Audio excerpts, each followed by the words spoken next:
presidente. Bueno, pues buenas tardes. Muchas gracias a las personas que nos acompañan, también a los que nos siguen a través de los medios tecnológicos. Es una satisfacción que nos podamos encontrar esta tarde cálida de primavera, pero ya próxima al verano aquí en Madrid, para un acto sociocultural como es el de la presentación de un libro. Y agradecemos mucho el que se nos haya escogido para esta presentación, concretamente el libro de Gabriela Arciniegas, Cuentos del Café Flor.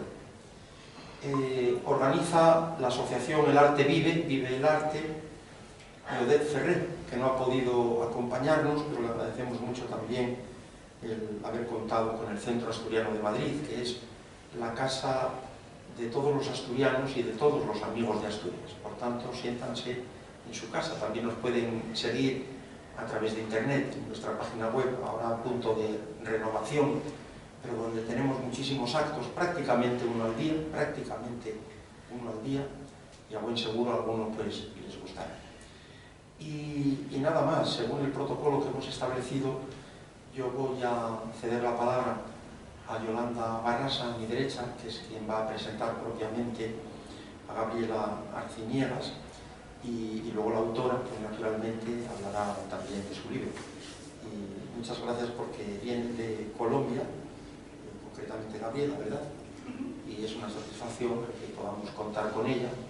A mí me van a tener que excusar porque precisamente tengo hoy una conferencia virtual con Colombia y bueno, es algo que ya se pospuso durante un mes y medio y tengo que asistir porque además en cierto modo inauguro yo ese evento.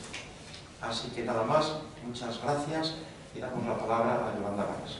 Gracias. Gracias. Bueno, pues estoy muy contenta de estar aquí, de estar presentando a Gabriela, que es una autora de terror significativa, ¿no?, en Latinoamérica y espero que ahora ya en Europa, Gaby, y estoy muy feliz de presentar pues, los cuentos del Café Flor, que pues, realmente son unos cuentos, unos relatos, ¿no?, en torno al terror, pero yo creo que quizá ella, mejor que nadie, nos puede contar un poco, ¿no?, sobre cómo nace la idea y sobre todo de dónde y por qué contar estos cuentos. Bueno, buenas tardes a todos y todas los que están aquí, los que nos están viendo también desde los diferentes extremos del mundo. Muchísimas gracias al Centro Asturiano por permitirme estar aquí compartiendo esta experiencia. Y gracias también a Yolanda Barraza, que es una gran script doctor y que además ha sido una asesora de primera en proyectos que he venido adelantando de guión, ¿no? La idea de los cuentos del Café Flor nace primero de un sueño. Hay muchos cuentos y capítulos de novelas míos que han salido en los sueños, ¿no? Y esta pues no fue la excepción. Entonces, en este sueño, yo era una chica joven que es invitada por su novio a un café y el café es un lugar precioso, muy años 20, ¿no? Años 20 hace 100 años. Y esta chica termina muriendo en circunstancias misteriosas, pero yo era esa chica y yo era la que contaba la historia. Entonces, cuando me desperté, digamos, el sueño permanecía muy vívido en mi cabeza, pero además de eso apareció el título de Cuentos del Café Flor y pensé en la idea de escribir más cuentos con una temática parecida, como cuentos de crímenes que ocurrieran en torno a este café, a este salón de té, ¿no? Pero a medida que fue pasando el tiempo,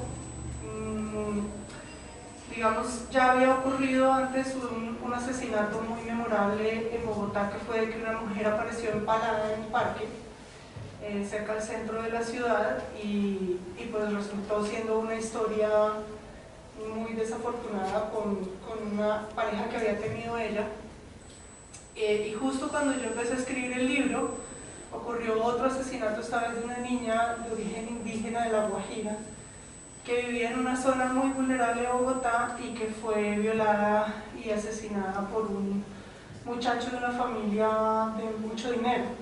Entonces se hizo muy famoso el caso porque parece que él había había cometido más asesinatos, pero la familia había cubierto todos sus rastros y nunca nadie pues lo había podido desenmascarar, hasta que ocurrió este asesinato que la víctima, el nombre pues se hizo famoso en Colombia. Juliana Zamboni es el nombre de la niña, una niña como de entre 9 y 10 años.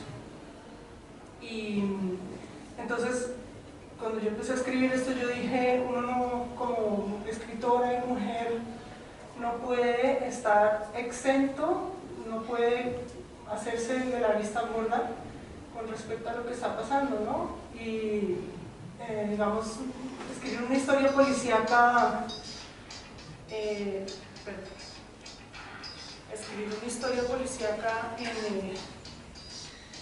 estos momentos no es posible, ¿no? Porque el policía siempre ve las cosas desde afuera.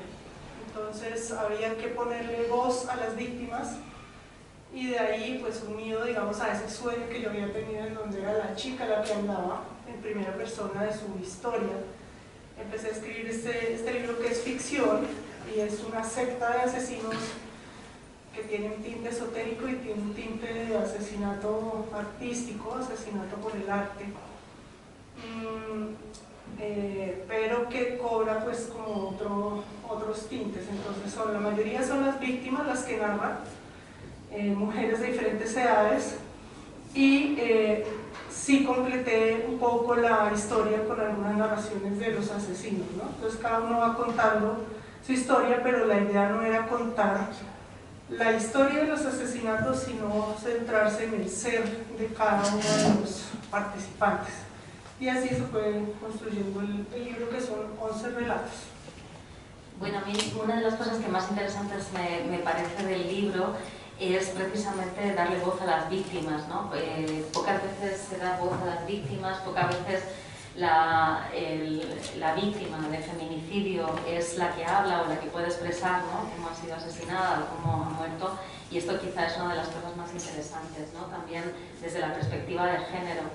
Y te quería preguntar un poco este momento, ¿no?, donde tú empiezas a pensar cómo vas a desarrollar estos puntos de vista y cómo empiezas a construir estos personajes femeninos que, a pesar de ser víctimas, tienen identidad, tienen psicología, son personajes fuertes, son personajes interesantes, no va más allá de una mera víctima para un thriller, sino que trabaja desde la psicología, ¿no?, de percibir que estás muriendo, a punto de morir o muerta, ¿no? Cuéntanos un poco sobre esto, Gaby, que es muy interesante. Soy bajito. ¿Soy bajito? Nos acercamos un poco más sí. Ahora. Sí, esa era la otra, digamos, línea que atraviesa el libro. No es solamente hablar desde las víctimas, sino desde diferentes tipos de víctimas. Entonces, lo que las une a todas, digamos, yo he pasado toda mi vida estudiando los asesinos en serie porque me parece inquietante, me parece fascinante desde el punto de vista psicológico, cómo funciona la mente de estos personajes, y también como tratando de entender qué los lleva a todo esto, y se ve que muchos tienen un modus operandi y un target específico, ¿no? Entonces, en este caso, un poco para homenajear a Green Louis, el del perfume, ¿no?, que él tiene las pelirrojas pues como muy en alta estima como víctimas. Entonces todas tienen en común que son pelirrojas, pero son de diferentes edades, de diferentes personalidades y tienen diferentes historias de vida, ¿no? Que es más o menos lo que pasa en la vida real. Entonces hay una adolescente, hay una muchacha que trabaja como secretaria. Uno de los asesinos había estudiado medicina y después estudia arte, entonces conoce muy bien la anatomía humana, pero también quiere darle a la muerte un sentido más artístico, ¿no? que es un poco lo que lo diferencia de muchos asesinos en serie del mundo, que solamente tienen como un modus operandi, al contrario, muy gore, ¿no? De estrangulamientos, descuartizamientos, quemados en ácido, etc. En este caso, estos asesinos, por un lado, quieren buscar el poder que les da a las víctimas, un poco siguiendo estos rituales ancestrales, como la sacada del corazón entre los aztecas y entre los egipcios, y en fin, el cómo matar al enemigo y ganar su fuerza, o cómo nutrirse de los órganos del cacique o del líder muerto, ¿no? A través de rituales caníbales. Entonces, en este caso es un poco unir ese tipo de asesinatos, ese tipo de modus operandi diferentes, y se crea pues como esta secta. Pero en realidad los cuentos, que son en realidad una novela, dejan vacíos para que sean llenados por el lector o la lectora, para que ellos mismos pues acaben de contar esa historia, ¿no? Entonces es básicamente eso. No sé si quieres que comencemos con Sí. una lectura. Sí. ¿Quieres empezar tú con la lectura? Vale. Yo tengo una notita puesta ahí de la mía.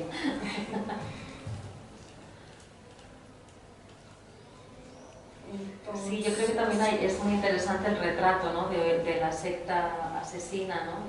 Y el tipo de secta, que entiendo que todo eso, esa documentación histórica la ha recogido no solamente para el asesinato artístico, sino también para la caracterización, ¿no? de la propia secta. Claro. Entonces se sale fuera de, digamos, de lo común, o por lo menos a mí me ha sorprendido que no cae en el lugar común de la secta satánica, sino que va mucho más allá y que trae toda una cultura histórica adentro, ¿no? del relato de la novela, ¿no? A través de los cuentos. Entonces, claro, esto también complejiza mucho la psicología, la forma del asesinato, ¿no? Quiénes son, por qué, cuál es la motivación, que, claro, termina siendo, claro, muy interesante.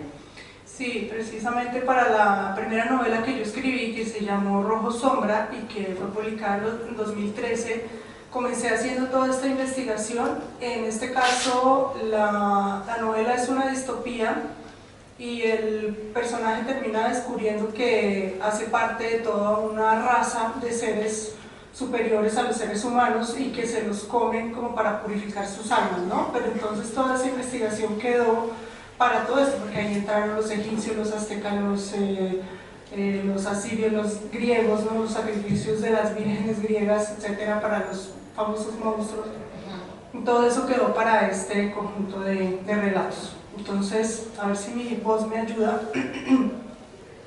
Leo el primer cuento, que fue el sueño que tuve, ¿no? Y que en este caso pues le subí un poquito la edad al personaje femenino, pero la historia es más o menos la misma, y se llama Elizabeth el relato.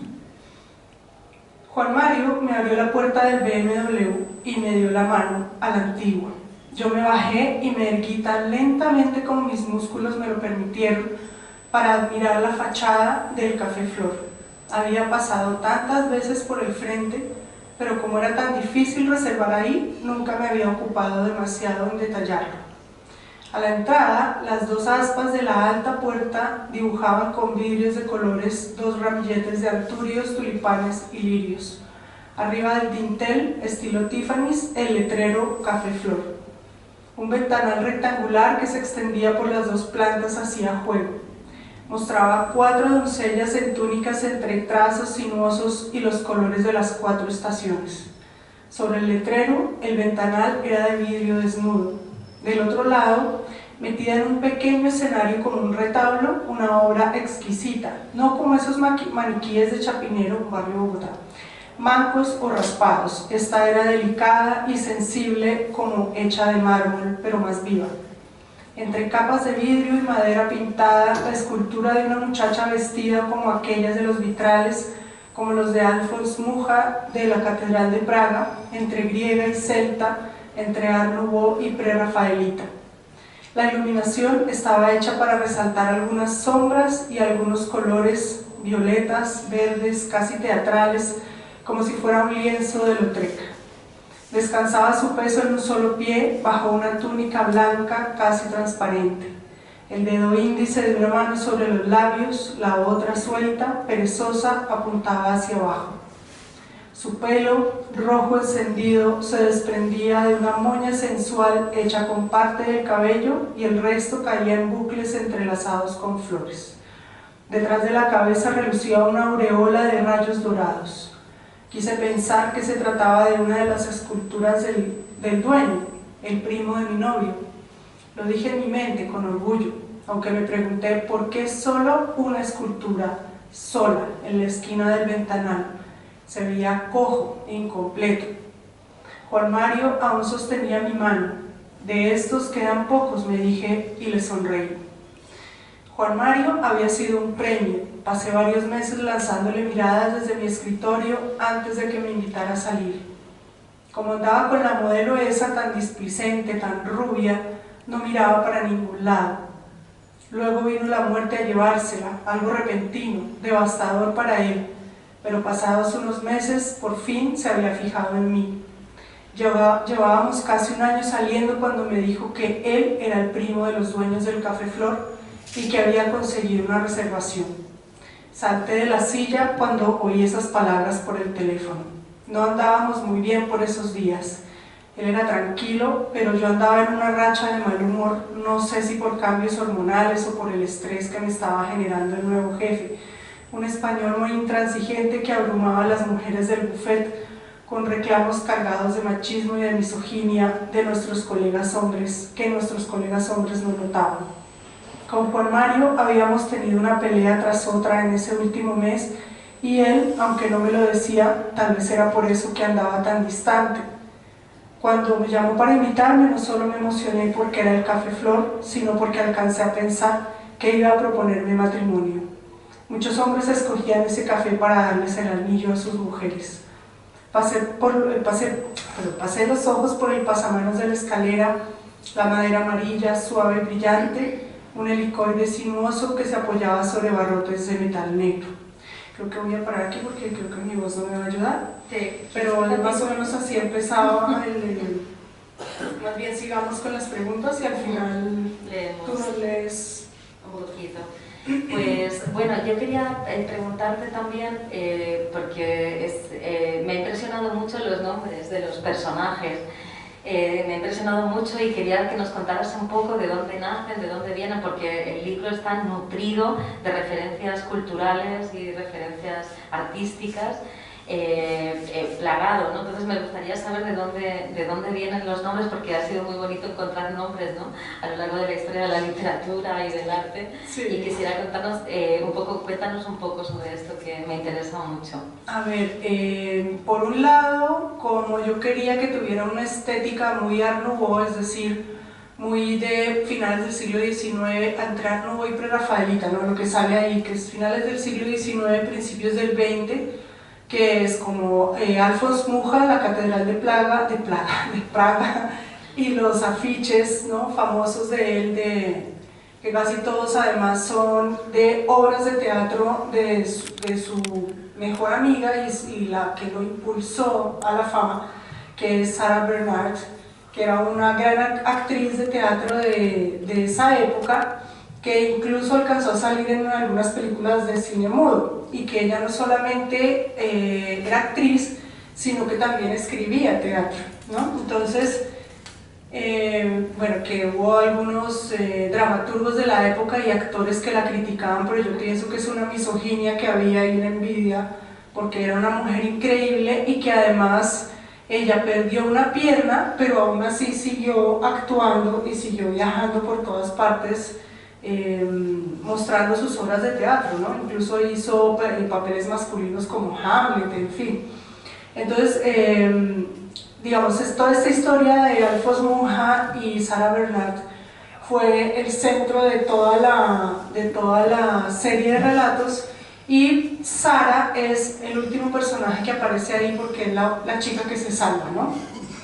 Todas las otras chicas cuentan su historia desde minutos antes de morir o desde después de su muerte, y Sarah es la que logra desenmascarar a toda la secta y logra salvarse, ¿no? Entonces es como, pero pierde una pierna. Entonces es el homenaje a este personaje de Sara Bernard. Los otros nombres son todas mujeres que tuvieron que ver con el arte, que tuvieron que ver con la literatura, como Beatrice, que era la de la que sale en la Divina Comedia. Está la Simonetta, que era la inspiración de muchos de los florentinos del Renacimiento, como Miguel Ángel, como bueno, todas las tortugas ninja, Donatello, Rafael, Da Vinci, ¿no? Y que sale pues en tantas pinturas de la época. Sin embargo, tanto Simonetta como Beatrice, como todos estos nombres, son mujeres que son vistas desde afuera por los hombres. Ninguna dejó nada escrito, exceptuando Sara, ¿no? Ninguna dejó nada escrito, no hay ningún escrito de la Simonetta, no hay ningún escrito de Beatrice, no hay ninguno. Entonces era pensando, y muchas mujeres de estas murieron jóvenes. Entonces fue como pensando en toda esta belleza, algunas eran pelirrojas también, y en que murieron jóvenes y que en realidad nadie las conoce desde adentro, ¿no? Entonces cada una de estas víctimas, aunque la víctima en sí muchas ni tienen nombre, pero el nombre del cuento sí es uno de estos nombres de estas mujeres famosas, ¿no? Entonces esto es para colaborar con la estética de lo artístico y para hablar como de estos nombres mirados desde afuera. Gaby, y una pregunta, porque yo la admiro mucho porque no hay pocas autoras de terror y pocas autoras de terror que den tanto que hablar, ¿no? ¿Por qué te interesa el terror, Gaby? O sea, ¿qué necesitas tú como autora en el género? Yo creo que me pasa lo que le pasa a muchos autores de terror, y es que somos personas muy miedosas. O sea, el terror lo sentimos en carne propia día a día. Yo tengo muchas fobias, tengo fobia al agua, tengo miedo a la oscuridad, tengo miedo a los espacios abiertos, ¿no? Agorafobia, ansiedad social. Fui medio Asperger, pero en aquella época no diagnosticaban estas condiciones. Entonces todas estas cuestiones sociales siempre me daban mucho miedo, y tuve muchas pesadillas de niña, y eso cuando yo leía Ray Bradbury, el libro de él que se llama Zen en el arte de escribir, que es un libro que recomiendo mucho, él decía que a él le habían recomendado comenzar escribiendo sobre sus pesadillas porque son las que contienen las emociones más fuertes y que por lo tanto van a transmitir esas mismas emociones, y que por otro lado pues están ahí a la mano, ¿no? Entonces que cada uno podía escribir sobre su monstruo en el armario personal, y eso podía convertirlo en una historia, y pues muchos de los cuentos de él se basan en pesadillas de niño, ¿no? Entonces por mi cuenta también puedo decir un poco que casi todos y que yo tengo muchas pesadillas. Entonces muchos de los cuentos o novelas o capítulos de novelas que escribo nacen de ahí, ¿no? Y por otro lado, pues tuve digamos, el infortunio de que mi mamá, que me crió sola, sufrió algo muy extraño cuando yo era muy pequeña, y que se le desarrolló, digamos, una condición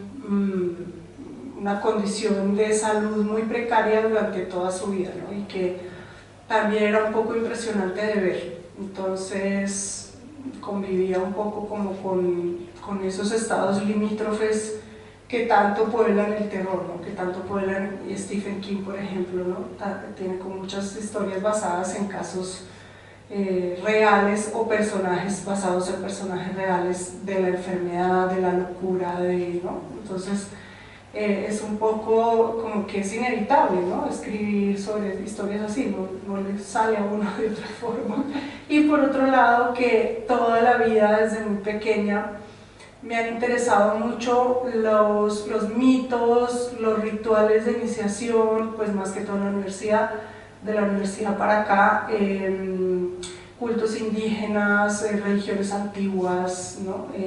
Escuelas esotéricas. Entonces también pues esto ha poblado por ahí, por eso hay algunos de los asesinos son esotéricos, ¿no?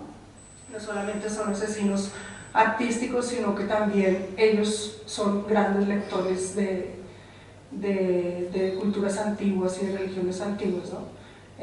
y un poco pues también aleccionada por Poe y por Lovecraft, ¿no? Es inevitable que uno lea eso en su infancia y en su adolescencia. Claro, de todas formas también es muy valiente, ¿no? Porque escribir tus miedos es enfrentarte también a ellos, ¿no? Y ser un poco más fuerte y ser capaz, y claro, ahí está, evidentemente, donde te da miedo es donde está el terror, ¿no? Y eso va a conectar universalmente con el resto de lectores. Y yo creo que además también esto mismo pasa en los cuentos del Café Flor, ¿no? En el libro, porque quizá uno de los miedos mayores que tenemos las mujeres es precisamente a ser víctimas del machismo, ¿no? Víctimas de un feminicidio, de un abuso, y eso también está recogido y retratado acá en los cuentos del Café Flor como, yo creo que como un elemento de terror muy muy significativo, me parece a mí. Y un poco, Gaby, cuando tú empiezas a pensar el libro, estructuralmente es muy interesante porque cada cuento sería como un capítulo de la novela, ¿verdad? Y cómo piensas la estructura, porque aunque son cuentos que se pueden leer de manera independiente, juntos hacen un crisol, un mosaico, ¿no? De miradas sobre las víctimas y sobre también las víctimas de violencia de género.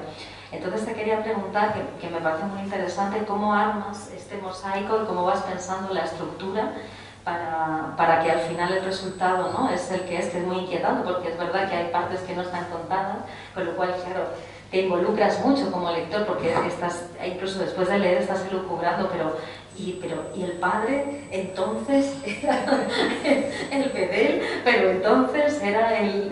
¿no? Y me parece que es muy apasionante también tu propuesta, ¿no? Que también es muy como lectora, ¿no? Es muy excitante también. Mira, por un lado lo de digamos el feminicidio como fenómeno y como base para escribir el libro, es muy preocupante y es una realidad pues innegable el hecho de que la mayoría de los asesinos en serie que han estado documentados pues en la historia han sido asesinos de mujeres, ¿no? Yo creo que culturalmente, bueno, algunos digamos han, como el carnicero de Hannover, por ejemplo, que mataba muchachos, pero la mayoría es como que culturalmente las mujeres, perdón, las mujeres han sido educadas como para ser más débiles, ¿no? Históricamente hablando. Y por otro lado, que también el ideal de belleza es de una mujer bajita y fácilmente dominable, entonces la mayoría de las mujeres, exceptuando en Holanda y yo, son mucho más pequeñas que los hombres, ¿no? De estatura. Entonces eso hace que las mujeres sean muy vulnerables frente a hombres como en este caso estos sociópatas documentados, pues, porque cuántos no lo han sido, ¿no? O sea, hay muchos que han quedado ahí y hay algunos que han matado de todo, ¿no? Que no tenían realmente un patrón claro, sino que mataban todo lo que se les atravesaba, pero en este caso sí. Entonces es como reflexionando un poco cómo la figura de la mujer ha sido siempre la más vulnerable y la más vulnerada en estos casos, ¿no? Pues curiosamente la mayoría de casos de femicidio han sido, o de violaciones por ejemplo, han sido por parte de conocidos de las víctimas y no de gente desconocida. Sin embargo, pues a partir de las investigaciones que se han hecho para las películas y series, y en mi caso pues también, se habla es de hombres que no son conocidos de las víctimas, sino que las siguen, les hacen pues como un historial antes de aproximarse a ellas y de asesinarlas, ¿no? Entonces, por un lado está eso. Por otro lado, la estructura, lo que había dicho hace un rato, el hecho de que quería que cada víctima tuviera una edad diferente para que tuviera miradas diferentes sobre su experiencia, pero también, por otro lado, quería que no todas fueran solo la víctima, ¿no? Sino que fuera un poquito más sutil el camino y que unas pudieran ser víctimas desconocidas que caen infortunadamente pues en las garras de los asesinos, y otras que fueran las cómplices de los asesinos, pero puede ser que incrédulas o puede ser que estaban pues como en toda la jugada y que conocían todo lo que estaba pasando y sin embargo tienen el mismo pensamiento, se dejan arrastrar por el victimario y que al final algunas de ellas también terminan siendo víctimas, ¿no? Como que la cuestión con las sectas secretas que cuando se quieren salir no los dejan, no tienen que asesinar a la persona, ¿no? En este caso a la mujer.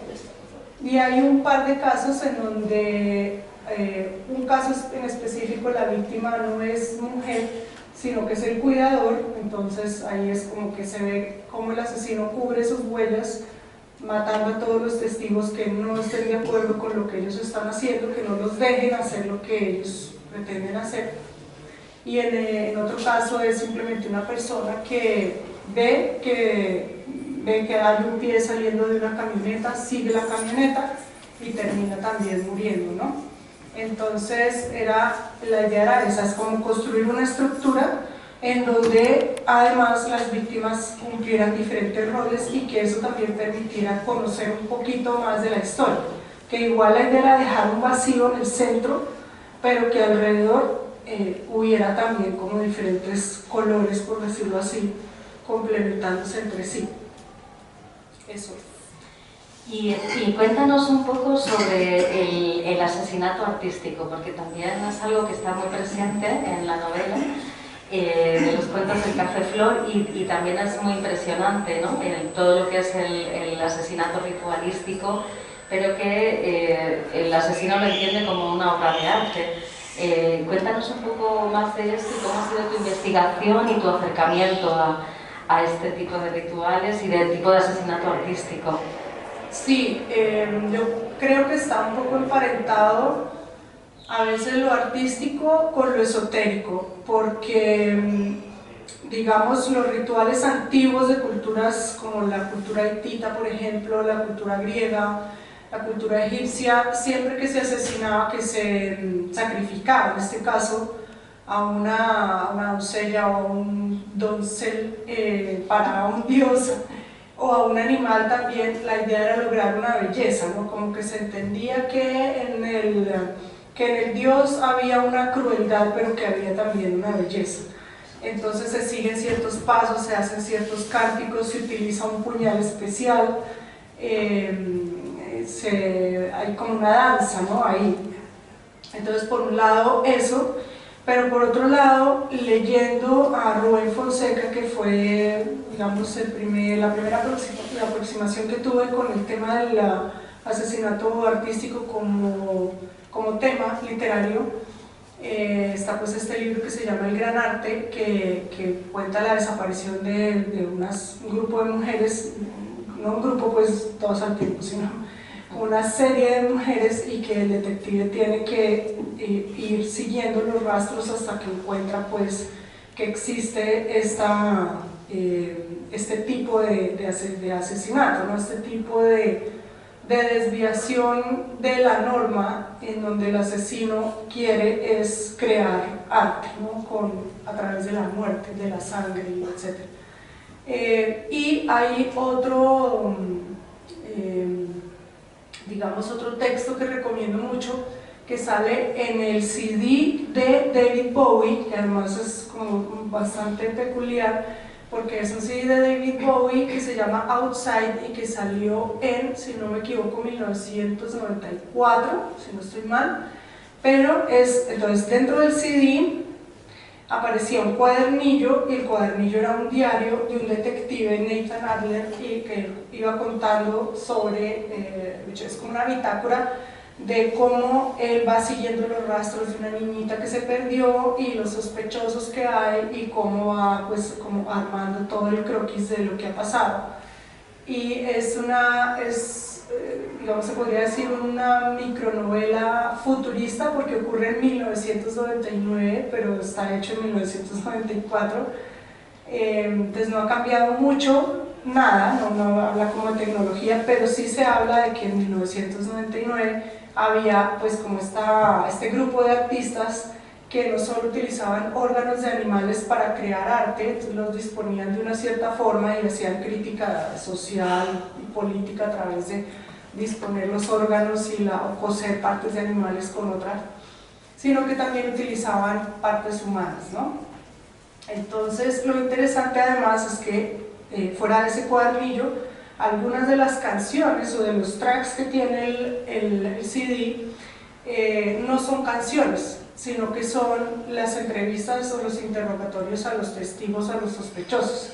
Y David Bowie hace todas las voces. Entonces, incluso hay una parte en donde contrata a una medium y la medium habla con la voz de la niñita, pero con un distorsionador de voz, ¿no? Entonces la niñita cuenta lo que le pasó y tal, y hay otro señor que la conocía. Entonces es muy interesante porque te va contando una historia, pero también deja unos vacíos ahí para que uno como lector los llene y complete la historia. Entonces, digamos que yo creo que por ahí estuvo el origen del libro como tal. Después, creo que ya lo había escrito cuando conocí un libro de José Carlos Somoza, que es español a propósito, creo que es catalán y él escribe un libro que se llama Clara y la penumbra.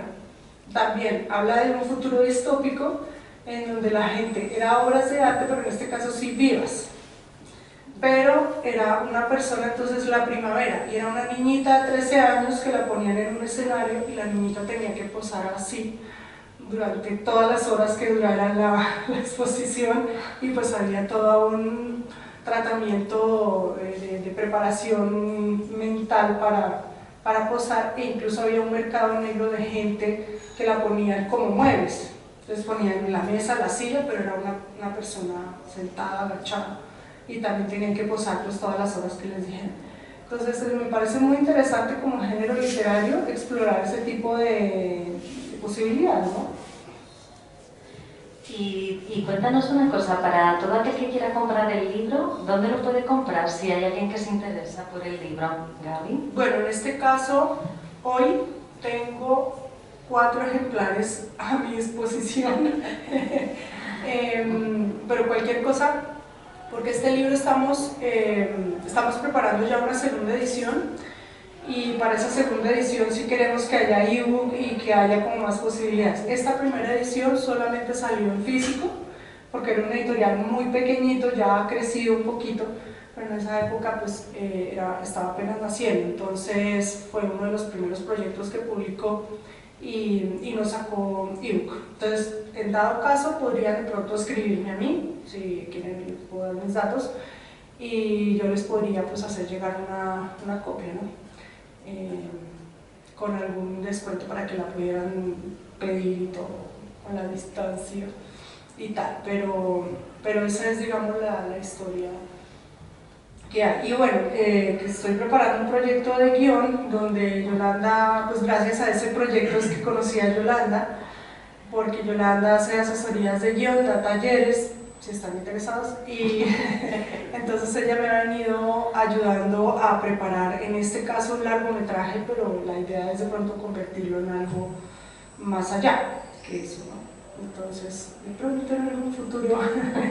Y cuéntanos, hablando de la adaptación del libro para hacer un guión cinematográfico, para hacer un guión para una película, y cuéntame un poco cómo ha sido pues saltar la barrera narrativa literaria al trabajo del guión, ¿no? De la adaptación, que es muy difícil porque maneja otras técnicas y maneja también otras fórmulas. Entonces, bueno, fórmulas es una palabra horrorosa, ¿no? Pero maneja sobre todo otras formas de desarrollo, ¿no? Del guión y para convertirlo en una película. Cuéntame cómo ha sido todo ese proceso, porque has trabajado muchísimo y merece la pena que hablemos un poquito de ello. Digamos, yo vengo estudiando cursos de guión desde hace unos 6-7 años, y pues sí, primero que es un formato muy diferente, porque cuando uno escribe literatura, el pulimiento del lenguaje y muchas veces el mundo interior del personaje pues se refleja mucho más. En el caso del guión, todo se ve a través de las acciones del personaje o de lo que verbaliza, ¿no? Si acaso puedes como sugerir algún tipo de gestos, de lenguaje no verbal, pero casi todo está reflejado en las acciones, por un lado. Y por otro lado, el reto que se me presentó específicamente con este libro es que no, digamos, se pueden dejar algunos vacíos, se pueden dejar algunos hoyos negros para que el espectador en este caso los llene con su visión propia, ¿no? de lo que se le muestra, ¿no? audiovisualmente, pero hay cosas que sí tienen uno que mostrar. Entonces eso me forzó a revisitar cada personaje y a revisitar cada historia para poder crear algo. Y lo otro es que aquí pues es todo cuentos fragmentados, ¿no? Pedazos de historias, como si uno cogiera un pedazo de un artículo del periódico y otro, y en un largometraje tiene uno que unificar las historias. Entonces ahí lo que me aconsejó Yolanda precisamente fue: elige uno de los personajes para que él sea quien cuente toda la historia. Entonces elegir desde dónde la voy a narrar, desde dónde parece más interesante, y cómo estructurarla para que tenga una estructura, valga la redundancia, más fluida, ¿no? Entonces en mi caso escogí la muchacha que se salvaba, pero hay algunas cosas que vamos a hablar después en las asesorías que estamos teniendo en estos momentos, porque se da uno cuenta que, claro, estos cuentos son desde varias épocas. Entonces dependiendo de la época en que estaba el asesino, los asesinatos o las personas que lo rodean son distintas. Si uno va a hacer un largometraje, tiene o que hacer una sola línea de tiempo o hacer varias y jugar ahí en flashbacks y flash forwards para que se pueda contar la historia más o menos igual. Pero el lenguaje sí es muy distinto y muchas veces uno tiene que replantear todos los personajes y todo, ¿no? Porque no, simplemente no da, no se ve, ¿no? No se ve bien. Entonces eso me pareció también interesante, porque es casi que volver a crear la historia, ¿no? De cero. Y claro, sobre todo porque la adaptación significa que funcione, ¿no? Para una película o para una serie tiene que funcionar. Entonces también elegir un punto de vista y un personaje, ¿no? Que además tiene arco, ¿no? y navega, ¿no? por la estructura y hay un cambio, pues claro, siempre es muy apasionante. Y bueno, yo releyendo el libro ahora otra vez para la presentación aquí en Madrid, pues claro, me di cuenta de que ha habido muchas cosas que a mí me han impactado mucho en esta segunda lectura que no tenemos en la adaptación, que bueno, que eso creo que es bueno, parte del trabajo, ¿no? Del desarrollo del guión, es volver a visitar el libro, volver al guión y decidir, ¿no? con qué nos quedamos y con qué no, y eso también que tenga que ver con lo que tú, Gaby, quieres contar como autora, por supuesto, ¿no? Tu mundo y tu universo. Sí, yo creo que antes de estudiar guión yo era mucho más bocona para decir me gustó más el libro, me gustó más la película, pero ahora admiro el trabajo de cualquier persona que adapte un texto literario, ¿no? Yolanda, yo creo que ya se nos está acabando el tiempo, no sé si quieres como leer un fragmento, y si tienen alguna pregunta los chicos. Yo, si te parece, puedo leer un fragmento de, por ejemplo, una partecita del cuento de Susana, que es uno de mis favoritos, si te parece bien, Gaby, que me gusta mucho porque me parece que es muy novedoso el punto de vista que maneja, y sobre todo porque al final pocas veces, ¿no? Las víctimas tienen la posibilidad de tener una voz, y este cuento me impresiona, me sigue impresionando cada vez que lo leo. Así que si te parece voy a leer un pedazo. Voy a hacer una pequeña introducción antes de eso, que se me olvidó decir antes, y es que digamos, parte del reto de trabajar desde el punto de vista de las víctimas es que las víctimas no conocen la historia completa de su asesino ni de por qué las mataron. Entonces eso era mucho más interesante porque había que enganchar al lector, pero la víctima no podía ser omnisciente, ¿no? Entonces ahí estaba el reto que fue chévere para escribir. Eso. Sí, a mí me parece que es un reto maravilloso, y además yo creo que eso también es una parte muy novedosa, ¿no? de lo que propone, ¿no? el libro. Mi mano fue lo único que quedó a la vista entre las astromelias y los geranios, mi mano limpia. sin anillos, sin heridas, mi mano que no sintió dolor. Era el resto de mi cuerpo el que ostentaba los signos de crueldad. Después de muerta pasó mucho tiempo antes de que mi conciencia pudiera descansar. Estuve varias horas a juzgar por el paso de la luna y el advenimiento del sol, parada frente a la piscina, mirando mi mano llena de tierra, viendo cómo las moscas se posaban y se clavaban en mis dedos que no podían espantar y tampoco sentían dolor. Cuando terminé ahí, ¿cómo terminé ahí? Querrán saber. Fue inconsciente, ilusa como todas las otras. Después de muerto, los sentidos se agudizan y puedes oler la sangre que otros derramaron en los cuchillos y en la piel de los verdugos, el interior de las vísceras que ha salpicado las ropas de los carniceros. Oyes en tu cabeza un ritual santero, una y otra vez, que ya no es santero, sino que es un popurrí de rituales, de épocas, de lugares de la tierra que fueron azotados por los cataclismos, meteoros, terremotos, por la huida de las aguas después de las aberraciones de los habitantes más inteligentes del lugar.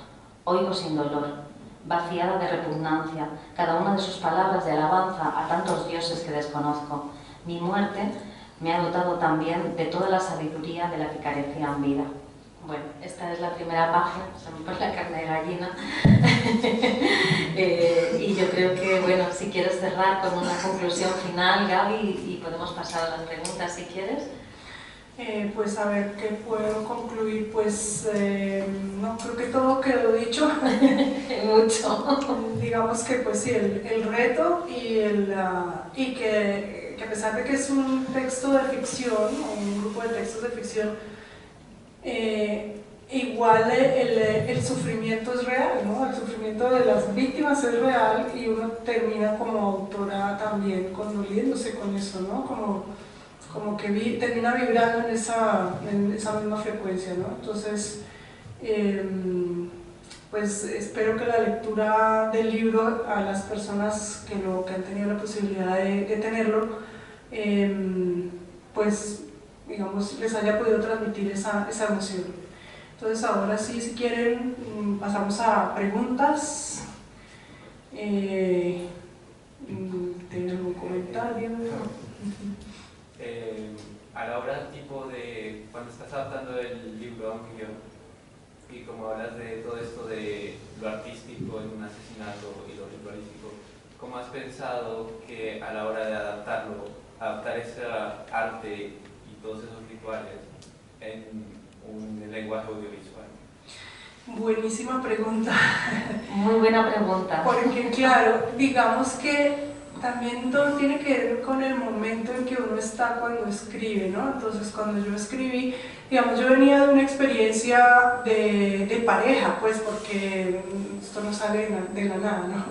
Venía de una experiencia con una pareja bastante complicada, entonces yo no quería centrarme en el dolor de frente, pero sí quería centrarme en el quién era cada persona, ¿no?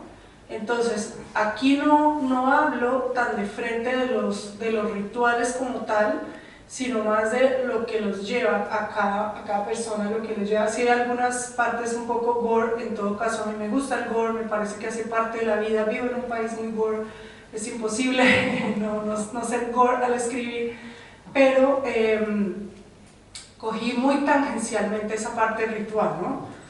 Sin embargo, para hacer la película, sí, que eso fue una de las cosas, ¿no? Sí me di cuenta que se necesitaba mostrar algunas cosas. Que eso también, se ha hecho tanto cine relacionado con rituales antiguos, ¿no? Uno ha visto desde las series B hasta hoy en día tantas series y películas que hay, que no caer en el cliché es más difícil, ¿no? Tiene uno que saber cómo enfrentar estos temas y que además no queden como, ay sí, vamos a hacer algo escandaloso y aterrador, porque si estoy pensando en hacer un homenaje a las víctimas, tengo que ser respetuosa también con ellas, ¿no? Pero cuando uno es escritor no debe juzgar a nadie, sino mostrar la cosa, ¿no? Mostrar la situación. Entonces, ahí está el trabajo, ¿no? Cómo lograr ese punto medio entre el escándalo y la sangre y el animal, la gallina degollada y aleteando, y el respeto, ¿no?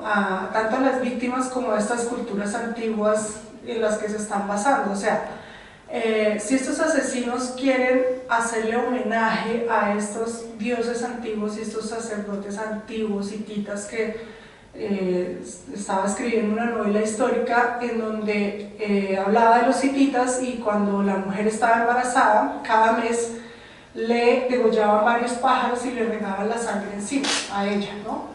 Y pues a la protagonista, que era una recién llegada, pues lo veía eso como ridículo porque no entendía la cultura, pero luego la entiende y dice, claro, aquí me estoy compenetrando con la diosa y con la sangre de la diosa y todo esto, ¿no? Y para uno de estos asesinos la trascendencia está ahí, ¿no?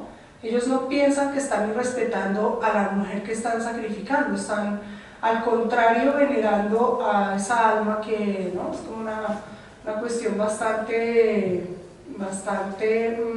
más profunda que simplemente, digamos, estoy tratando de no decir la palabra, que simplemente, porque claro, hay algunos, digamos, si uno ve, por ejemplo, Anton LaVey o Aleister Crowley, en ellos sí que no son asesinos, pues, pero sí están tratando de rebelarse contra la religión de su época y contra eso, entonces hacen una serie de rituales sexuales y sangrientos para ir en contra de él, pero en medio de eso también encuentran una trascendencia, ¿no? Entonces mucho más allá que se vip en el Dios, que K vip en el Dios, oficial, pues, por decirlo así. Entonces, esa es la cosa, ¿no? Cómo traducir en imágenes eso, esa trascendencia sin caer en el cliché, ¿no? O el estereotipo, ¿no? O lo que está mil veces contado. Esa es la cosa. Entonces, por eso es un trabajo, un proceso. Porque, ¿cómo se llamaba esta serie tan buena que estuvo en Netflix hace un par de años y que se desarrollaba en un edificio? Que me pareció buenísimo porque logran hacer una secta, y yo decía, esa es mi secta, o sea, logran hacer una secta es una mujer que desaparece en los 90, y una periodista va a investigar, no me acuerdo cómo se llama. Sí, y se abren dos líneas temporales, pero del año pasado, ¿no? Creo que el año pasado. Del año pasado, no me acuerdo cómo, Tape, ¿no? O algo así. Algo así. Entonces era a través de unas cintas de video antiguas que lograban rescatar lo que había pasado, ¿no?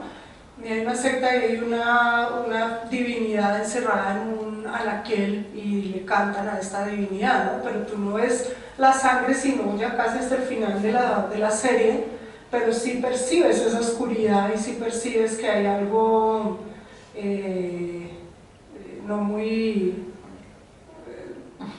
¿cómo? No muy amigable, pero sí mucho más allá, como más oscuro y sangriento y todo esto, ¿no? Entonces eso yo pienso que estuvo muy bien logrado en ese caso, y a mí me gustaría poder lograr algo así, ¿no? Pues ese es el objetivo que tenemos, ¿no? La adaptación. Pues no sé si hay alguna otra pregunta. ¿Ustedes hacen cine? Sí,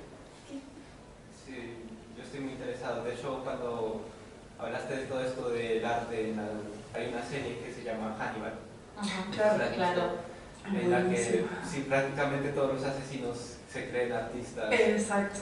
Entonces había pensado mucho en ese, y que la misma sangre es como una pintura prácticamente. Claro, se me viene a la mente uno de los capítulos en donde cogen y le sacan como los tendones acá, dejan como una especie de contrabajo humano. Sí, que yo creo que hay mucha investigación detrás de las personas que hicieron esa serie, así como del autor de las novelas de Hannibal, ¿no? Porque uno dice, sí, o sea, me parece un poco exagerado todo este montaje, pero uno ha visto que hay asesinos reales que han llegado a hacer cosas más o menos así, ¿no? Entonces, como que sí, hay una cierta belleza en eso, ¿no? También había otro que hacía tótems ya con las partes de... Uy, sí, el tótem es enorme que hace con... sí. Eso ya es más esotérico y eso. Claro, y si uno ve culturas antiguas o, por ejemplo, en América, el hecho de coger las cabezas de los enemigos y encogerlas y colgárselas o poner las cabezas en estos del cerco, ¿no? Alrededor de la casa, etcétera, ¿no? Tantas cosas que uno ve que sí han hecho, ¿no? Las culturas reales, ¿no? Históricamente. Entonces es interesante desarrollar eso como una forma de simplemente demostrar, ¿no? Que eso es posible. Listo. Bueno, no sé, ¿algún otro comentario? Bueno, pues yo creo que aquí lo podemos dejar, nos despedimos. Sí. Muchas gracias a la Casa de Asturias por abrirnos sus puertas y su corazón, que no somos asturianos, pero somos amigues asturianos de Asturias, así que bueno, muchas gracias por haber venido. Muchas gracias también por la invitación, qué rico tenerte en Madrid, Gaby, en España, que va a hacer tour ahora a Barcelona. Sí. Y bueno, pues muchas gracias a todos y bueno, y nos vemos leyendo el libro. Exacto. Adiós a todos. Muchísimas gracias, repito las palabras de Yolanda y muchísimas gracias a Yolanda también. Gracias a todos.